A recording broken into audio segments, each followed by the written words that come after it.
dicukupi, tapi kita akan mendengarkan tanggapan atau ulasan seminar yang akan disampaikan oleh yang terhormat Profesor Dr. Syamsul Ma'arif, Guru Besar Unhan. Kepada yang terhormat Bapak Profesor Syamsul Ma'arif, kami persilahkan Bapak. Ya. Terima kasih Pak Moderator, yang terhormat Pak Dekan,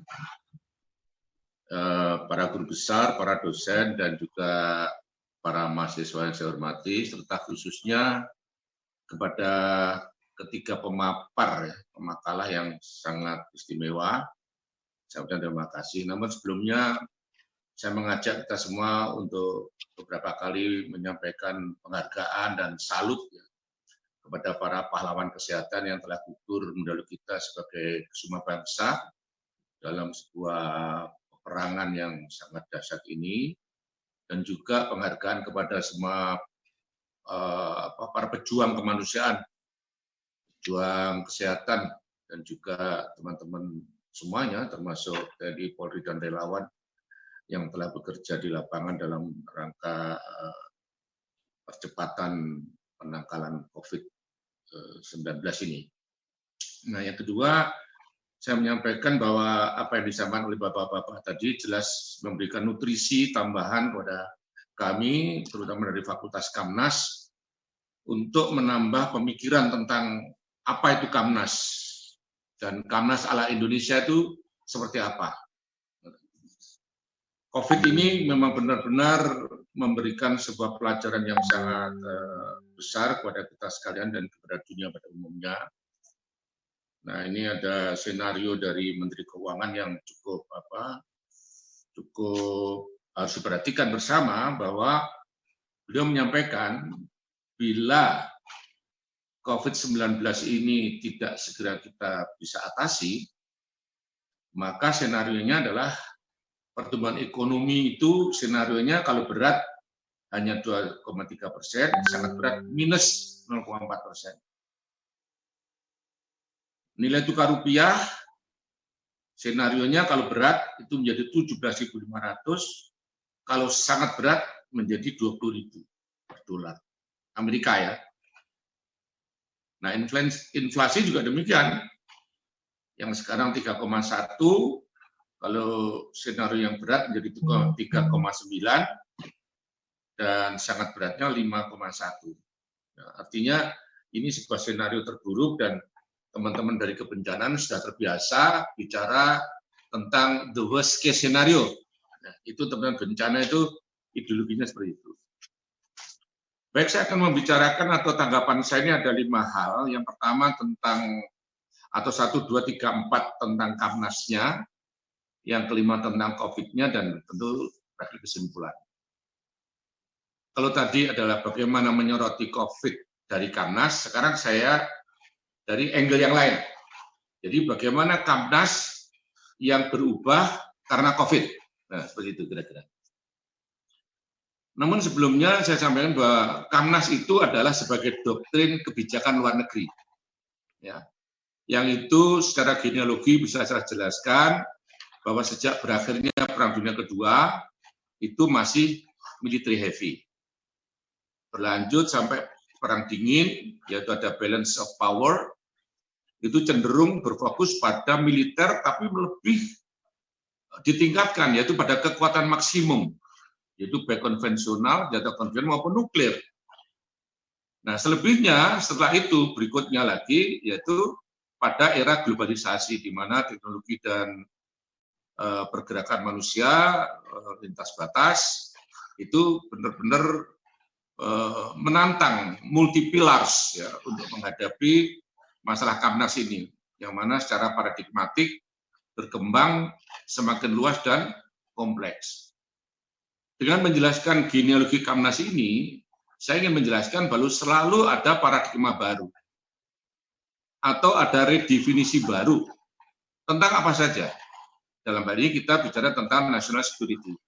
Seperti tadi disampaikan oleh Mbak Jenderal Heri tentang bagaimana adanya emerging disease tadi itu yang notabene merupakan novel, dan itu akan muncul lagi hal yang baru. Dan untuk itu maka national security harus mampu secara fleksibel menyesuaikan dengan fitur-fitur baru yang paling update. Fitur yang paling update sekarang ini seluruh dunia adalah masalah COVID ini.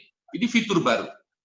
Oleh karena itu kepada para mahasiswa sering saya sampaikan, kalau Anda meneliti misalnya di prodi bencana ya, hanya ngomong tentang bagaimana hubungan sipil militer mengatasi bencana banjir di Lamongan, dan itu sudah lewat itu. Harusnya bagaimana kerjasama sipil militer mengatasi bencana banjir di saat COVID.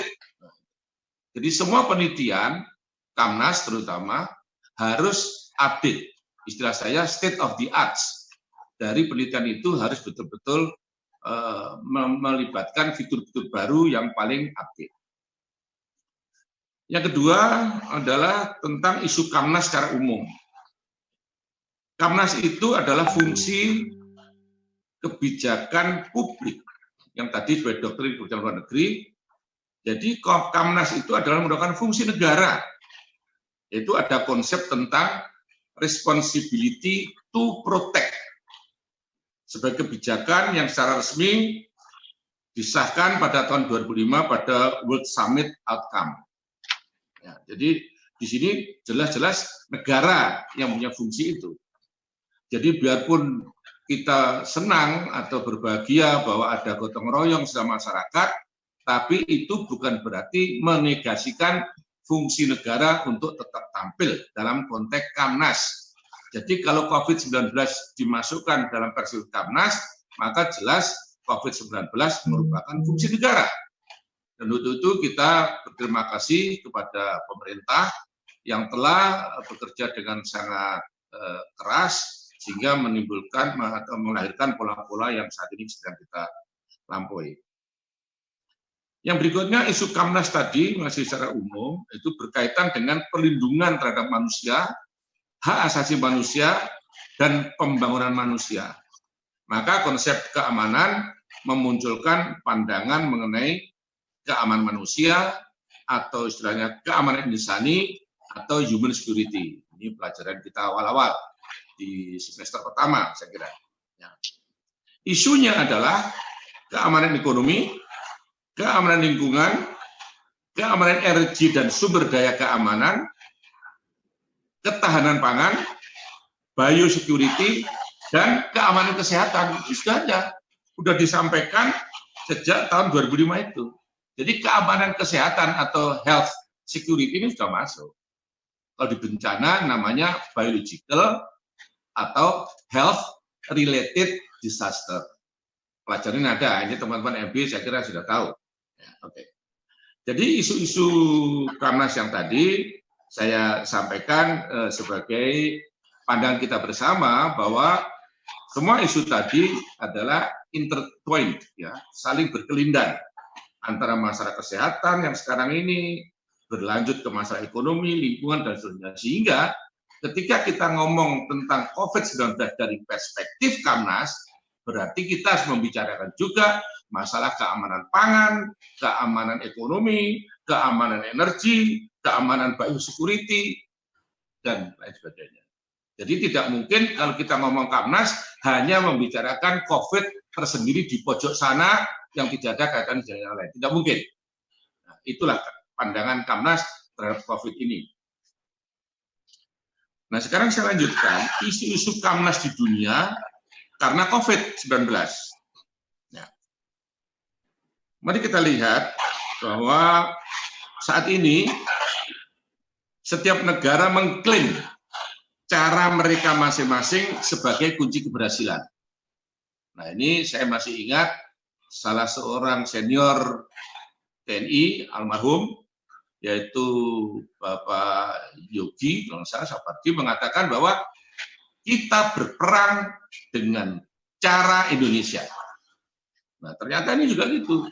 COVID menunjukkan bagaimana baik itu uniqueness dan localized-nya itu terwujud. Karena hampir setiap negara sekarang mengklaim cara mereka masing-masing sebagai kunci keberhasilan. Bahkan ada semacam pameran ideologi yang mengatakan bahwa yang paling berhasil adalah dengan cara menggunakan otoritarian. Nah, gitu kan? Ada yang mengatakan ini loh. berhasil gara-gara dulu. Katakanlah misalnya kayak China, dengan cara otoritarismenya dia berhasil. Ada yang mengatakan, enggak, saya menggunakan kemampuan masyarakat berdemokrasi. Tapi kita juga lihat bagaimana tanggapan masyarakat yang selalu bertentangan dengan kebijakan pemerintah. Nah, itu kan.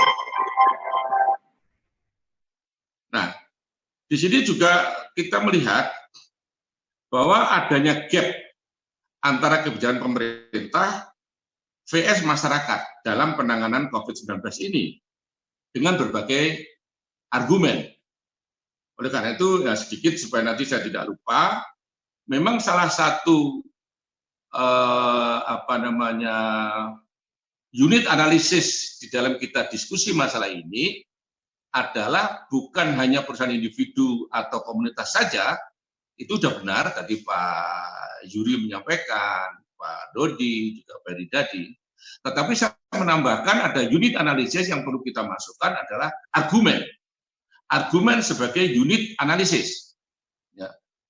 Jadi apa argumen masyarakat yang saya katakan bahwa bencana selalu uniqueness dan localized, sehingga dia bisa menerima begitu saja anjuran pemerintah, tetapi ada yang tidak, ada yang cuek, dan seterusnya. Tentu ada argumen. Nah, argumen ini yang menjadi unit analisis di dalam penelitian kita, sehingga kita akan menghantarkan kepada keputusan yang betul-betul komprehensif.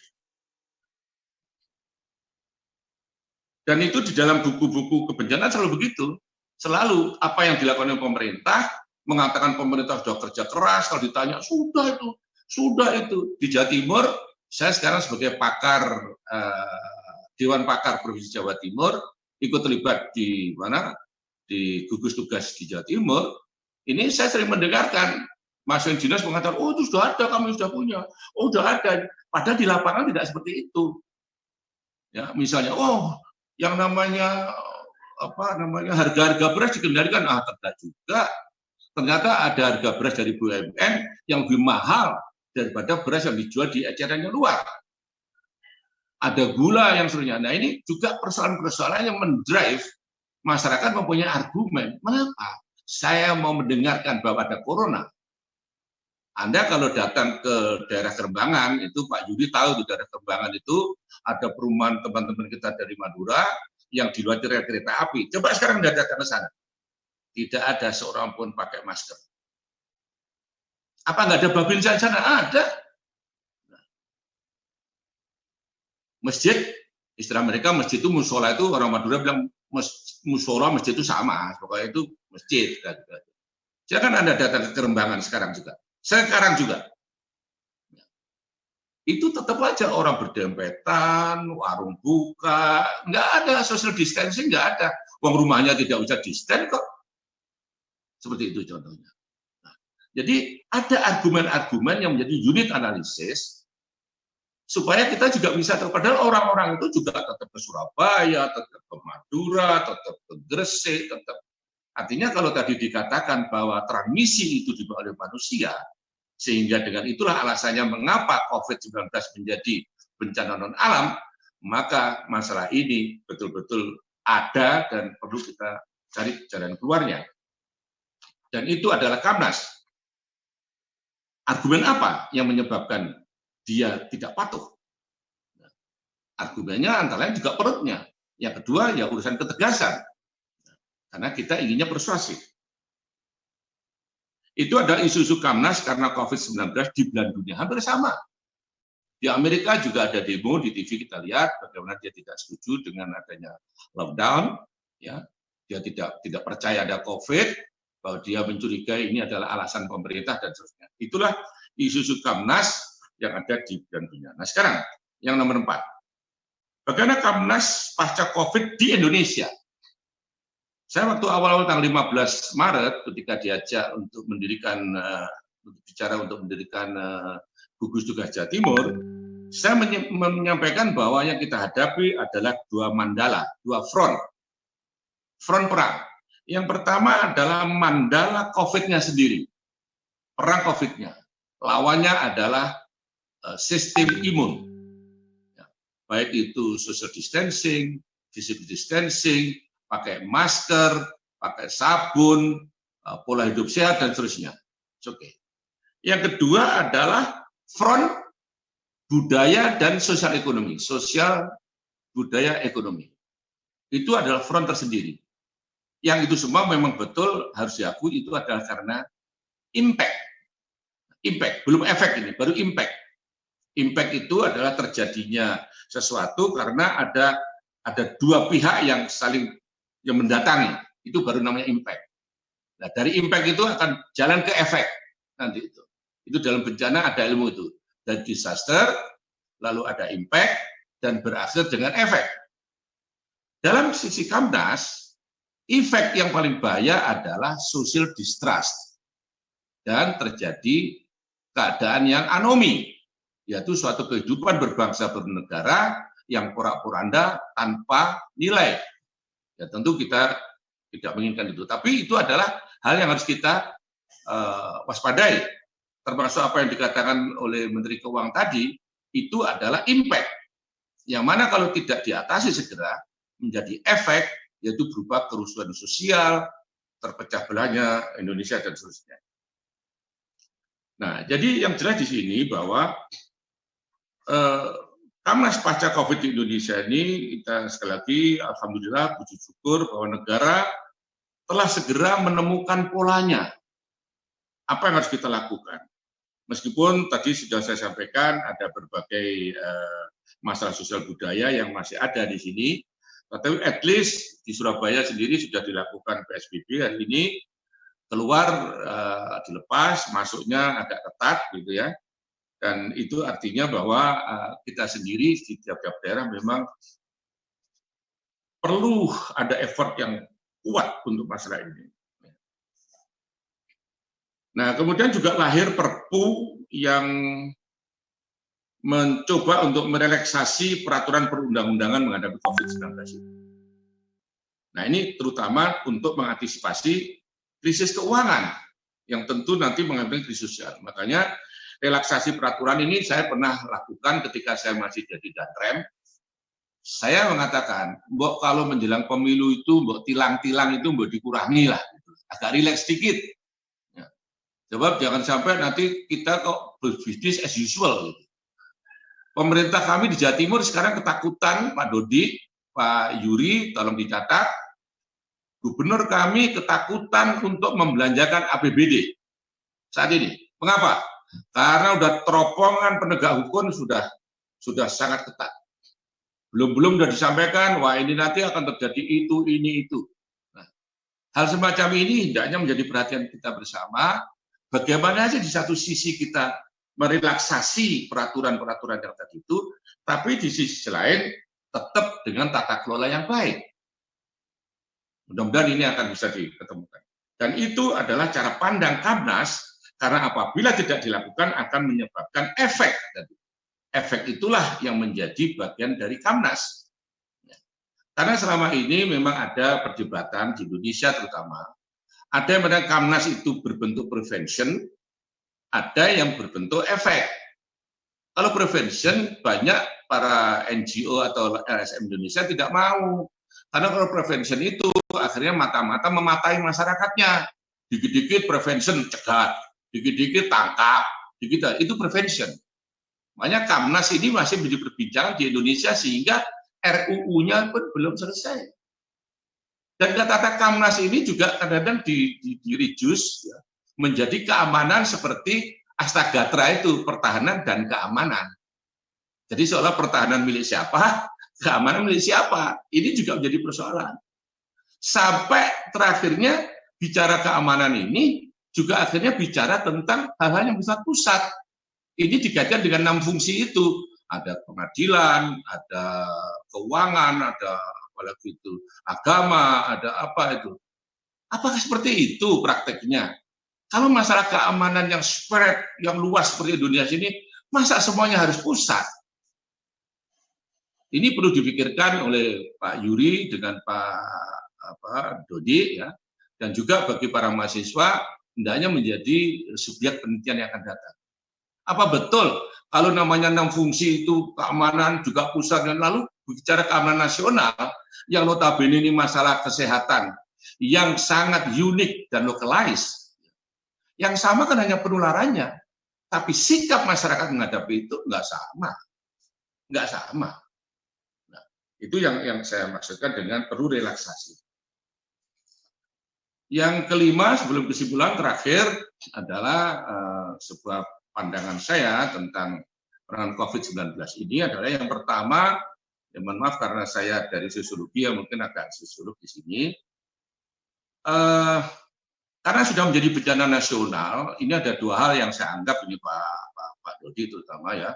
Pertama adalah karena tidak ada undang-undang lain, kata termasuk undang-undang Kamnas sekalipun, yang mewadahi berbagai sudut segi ya yang diakibatkan oleh adanya COVID ini, sehingga pakai undang-undang bencana nasional. Ya kita pakai undang-undang itu. Toh di dalam pasal 4 dikatakan bahwa undang-undang ini harus menyelaraskan dengan undang-undang dan peraturan lain. Bisa kita menyelaraskan dengan undang-undang 6, bisa kita menyelaraskan dengan yang lain tentang KLB segala macam tadi itu. Bisa kita menyelaraskan. Tapi jangan dikotomikan. Di Jawa Timur hari kedua tanggal 16 atau 17 itu teman-teman kesehatan masih ngotot, Pak ini KLB. Jangan menggunakan tanggap darurat. Loh, saya bilang ini udah bencana kok. Tidak bisa Pak, kalau bencana itu 4 hari sehari nanti. Ya sudah, ditambah Pak Kapoldanya mendukung. Nah persoalannya apakah pemahaman tentang ini sudah sama? Makanya dengan Kepres menurut saya mungkin kok perlu diulang sekali lagi untuk starting condition. Pengertian itu semua coba kita pakai undang-undang kebencanaan. Semua. Perintah Presiden loh. Ya, lah, toh nanti kita tetap bisa menggunakan undang-undang yang lain karena di pasal 4 ulang lagi pasal 4 Undang-Undang 24 tahun 2007 menyebutkan bahwa penanganan bencana bla bla bla bla dan seterusnya adalah juga harus menyelaraskan kepada undang-undang dan peraturan-peraturan yang sudah ada. Dan di situ muncul juga bagaimana kita membuka partisipasi masyarakat, partisipasi dunia usaha, kemudian juga kemitraan, kedermawanan, bahkan harus menghindari konflik, yaitu penanggulangan bencana harus menjaga kedamaian kehidupan bermasyarakat, berbangsa, bernegara. Coba. Sangat kuat sekali pesan yang diberikan dari Undang-Undang 24 itu. Gitu kan. Oke. Jadi untuk siklus manajemen bencana, baik sebelum, selama, sesudah, ini tolong nanti juga dibuka lagi Pak Dodi, ya, supaya manajemen bencana harus kita pikirkan bagaimana tugas pemulihan secara cepat. Kebetulan di amanat Kamnas itu, di teori Kamnas, itu ada diktum tentang pemulihan secara cepat. Itu istilahnya siapa? Istilah bencana itu. Pemulihan itu istilah bencana. Bahkan pemulihan menurut bencana adalah pemulihan secara lebih baik dan lebih aman. Build back better and safer. Kalau misalnya kesehatan punya juga kata itu gabungkan, maksudnya sama aja kok. Kita kan teman sendiri kan. Jadi kalau kita pakai undang-undangnya kebetulan sama, nggak usah mengatakan, oh ini menegasikan, nggak usah. Nah, hambatan yang paling utama adalah masalah mekanisme survival masyarakat. Yaitu, berapa lama masyarakat tahan untuk tinggal di rumah. Berapa lama masyarakat akhirnya merasa tidak cemas lagi. Berapa lama masyarakat tidak khawatir lagi menghadapi corona. Ini yang harus dipikirkan. Jadi kalau tadi itu ada pertanyaan atau Pak Dodi memperkirakan kapan selesai, dan kalau saya bukan COVID-nya, kapan masyarakatnya menganggap COVID nggak ada? Ini sangat sosiologis. Soal sosiologis adalah yang disebut dengan voluntary action. Dia bertindak itu berdasarkan pertimbangannya sendiri. Voluntary action, gitu. Nggak peduli. Apa itu corona itu bohong. Sampai kapan itu nanti menjadi sebuah suara bersama. Nah, oleh karena itu, karena juga tadi saya sudah menyebut partisipasi, saya menyarankan Pak Dodi, mari kita bersama menghidupkan partisipasi masyarakat untuk menyukseskan rencana pemerintah. yang dulu kita kenal dengan pengurangan risiko bencana berbasis komunitas. Maka kita juga menyampaikan bagaimana kita meningkatkan kapasitas mandiri masyarakat untuk melakukan PSBB berbasis komunitas. Misalnya di rumah saya ini, komplek kami ini kan kira-kira nggak ada lah orang yang nggak bisa makan kan. Apa salah? Padahal di tetangga kami itu ada beratus-ratus kepala keluarga. Di sini ada sekitar 10 perumahan. Pak Yuri tahu itu, di arah Juanda itu. Ini rumah saya di situ, Pak Yuri. Itu kalau kita sampaikan aja, oke, untuk minggu ini 500 atau 100 kakak itu tanggung jawabnya tempat sini. Sana, tempat sana. Udah kita kasih aja makan mereka. Kita upacarakan. Saya minta gubernur datang, atau kepala gugus tugas, atau wakilnya, atau wagub datang. Menghargai teman-teman kami ini yang setelah seminggu, kita masih masak bersama, kita kasihkan ke sana. Misalnya. Itu adalah pengurangan risiko bencana berbasis komunitas. Juga dalam konteks ini adalah pembatasan sosial berskala besar berbasis komunitas. Mereka keluar itu karena kan cari perut, urusan perut. Dan kalau perutnya kita atasi, maka akan terkurangi. Jadi perlu ada semacam himbauan atau perintah atau apapun yang tadi juga Pak Kolonel Anwar Atalau tadi menyarankan bagaimana perusahaan-perusahaan itu kita rubah aja. Kalau kita kurang APD kenapa nggak bisa? Seminggu yang lalu saya ke ITS, itu mereka membuat yang namanya alat pelindung muka untuk para bisa dia bikin. Di luar aja harganya sampai 75.000, ITS hanya bikin harganya 10.000. Artinya kita bisa kok buat itu. Dan beberapa yang lalu Pak Dodi sudah menyampaikan tentang ventilator. Nah, ini artinya bahwa pengurangan risiko berbasis komunitas ini perlu dihitung. Yang hitung silakan BNPB aja. Nggak usah ngajak yang lain-lain, itu tugasnya BNPB. Ya, itu ahlinya itu, orang BNPB. Silakan, itu dipimpin Pak Dodi. Ya, oke. Nah, disitulah saya dulu pernah memperkenalkan namanya istilah vertikal. Vertikal adalah hubungan pemerintah dengan masyarakatnya, kekuasaan dengan yang dikuasai. Tetapi secara argumentasi yang tadi saya katakan, itu masyarakat dengan pemerintah itu horizontal harusnya. Katanya kita bilang urusan bersama. Tapi dalam prakteknya vertikal terus, ya nggak mau masyarakatnya.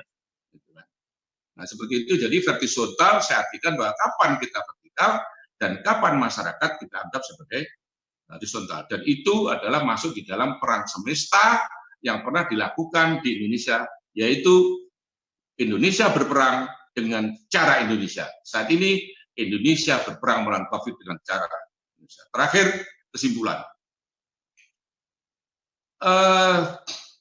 Paradigma baru tentang Kapnas pasca COVID-19 saya kira adalah bagaimana ketidakpastian yang membuat masyarakat itu menjadi merasa tidak aman, itu harus kita ubah dengan cara mengajak masyarakat terlibat langsung di dalam gugus tugas perwakilannya, bergantian sampai ke tingkat yang paling bawah.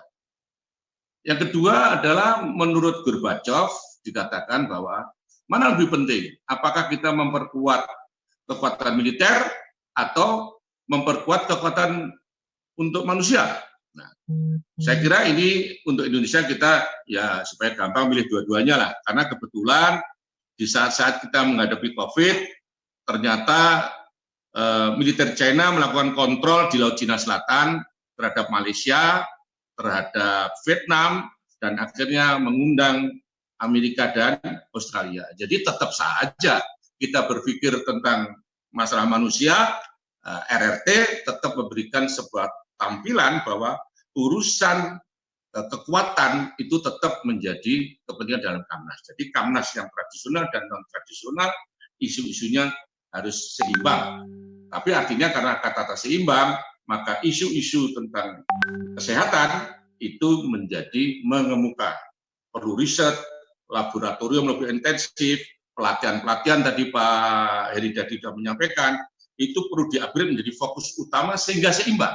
Anggarannya pun juga seimbang untuk Kamnas yang tradisional maupun Kamnas yang non-tradisional. Nah, karena perubahan yang terjadi sekarang jelas sangat ekstrem di bumi ini, dan sistem sosial ekologi tadi sedang terjadi, ya kan? Yang tadi dikatakan bahwa COVID ini juga karena manusia. Sehingga ketidakpastian akan mengarah pada paralysis, kepada kelumpuhan yang mengarah pada risiko yang bercampur baur. Dan untuk itu kita perlu melakukan kapasitas ketangguhan dan kesiapan, memastikan darurat dan pemulihan cepat, serta menjaga budaya nasional. Tadi sudah disampaikan. Saya kira itu yang perlu saya sampaikan. Sekaligus saya mengucapkan salut ya kepada bapak-bapak yang sekarang berjuang di lapangan. Semoga Allah memberikan kekuatan pada bapak sekalian untuk mengatasi ini dan berikan kesempatan untuk masyarakat berpartisipasi dan kita dengarkan argumen-argumen mereka. Terima kasih. Wassalamualaikum warahmatullahi wabarakatuh. Waalaikumsalam. Terima kasih kepada Prof. Samsul yang sudah menyampaikan ulasan sangat mendalam. Telah disampaikan tentang kaitannya tentang paradigma baru bencana terhadap keamanan nasional yang merupakan pencerahan bagi kita semuanya. Para peserta seminar yang saya hormati, rangkaian acara seminar telah kita lalui bersama. Ini kita telah sampai di penghujung acara. Seminar ini telah memberikan berbagai informasi dan pengetahuan tentang COVID-19 yang dampaknya sangat luas, namun justru juga dampak tersebut lebih besar, lebih luas dalam aspek keamanan nasional. Dari aspek akademis, kepada Sivitas Akademika Unhan mungkin perlu menjadikan bencana COVID-19 ini untuk kajian aspek bencana terhadap keamanan nasional melalui riset-riset kerentanan kontemporer dalam kaitannya dengan natural security dari aspek legalitas, perencanaan, dan pelaksanaan. Marilah kita bersama berdoa, semoga pandemi COVID-19 ini yang harus kita hadapi dengan kebersamaan, kesadaran, dan komitmen dan disiplin yang tinggi dari segenap komponen bangsa. Sinergitas seluruh komponen bangsa dalam penanganan COVID-19 sangat dibutuhkan, termasuk hubungan sipil dan militer. Kiranya waktu juga yang membatasi kita, saat ini sudah menunjukkan pukul 13.30, maka diskusi ini akan kami akhiri. Bapak Dekan yang saya hormati, para guru besar, para narasumber, dosen, dan seluruh peserta seminar, kami mengucapkan apresiasi dan terima kasih yang setinggi-tingginya atas partisipasi dan kerjasamanya sehingga acara seminar ini dapat terlaksana dengan baik dan cukup lancar. Tidak lupa kami sampaikan permohonan maaf apabila ada hal-hal yang kurang berkenan di hati. Semoga kegiatan ini dapat memberikan manfaat yang sebesar-besarnya bagi kita semua. Amin. Kami ucapkan selamat melanjutkan aktivitas kepada seluruh peserta seminar. Salam sehat selalu dan salam bela negara. Saya kira demikian untuk seminar kali ini. Kami akhiri dengan mengucapkan wassalamualaikum warahmatullahi wabarakatuh. Om Santi. Terima kasih. Sekali lagi selamat melanjutkan aktivitas. Terima kasih.